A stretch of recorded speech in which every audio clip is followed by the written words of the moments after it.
el inicio de Otelo va contigo, contra la energía y con estos acordes iniciales que ya ponen. Ya me rompí un dedo. Ya sitúan al público ya con una acción casi empezada. Quería preguntarte un poco acerca de tu experiencia con la Orquesta del Liceo. Es un privilegio. O sea, la Orquesta del Liceo es un maravilloso instrumento de una generosidad infinita.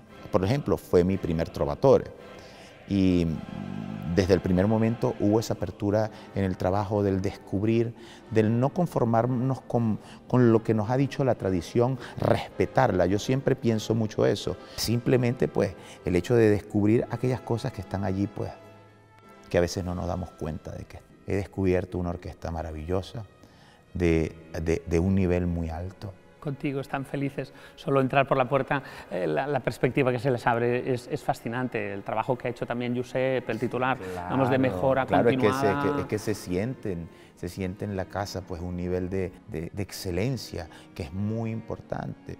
El hecho de trabajar con Gregory Kunde, con Krasimira, que son dos intérpretes de Desdémona y de Otelo, respectivamente celebérrimos, son de los... Exactamente, o sea, son referencias. Carlos Álvarez, por ejemplo, reencontrarme con él ha sido maravilloso. Le tengo un aprecio enorme porque formó parte del cast del Don Giovanni, fue Don Giovanni en mi debut en La Scala. Pues, una voz verdiana, de barítono verdiano extraordinario. Es un Yago. Total. Todo el cast, hablándote pues de los personajes principales. Con Jorge tuve la oportunidad de coincidir varias veces. Hicimos Aida en el Hollywood Bowl. Luchik fue mi Yago en el Metropolitan. Eleonora, una voz de una crema, de un poder, de unos matices maravillosos. Gustavo, gracias ya desde lo personal hasta lo institucional. Te agradecemos muchísimo que estés en el Gran Teatro del Liceo, dando tus horas, lo mejor de ti, tu energía, tu entusiasmo. Esperamos que venga el público porque prácticamente no quedan ya entradas, pero un gusto realmente tenerte aquí.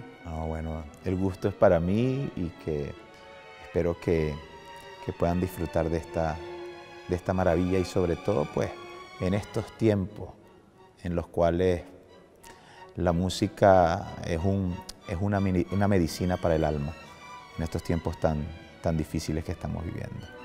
Así que aquí nos veremos en el Gran Liceo con Otelo.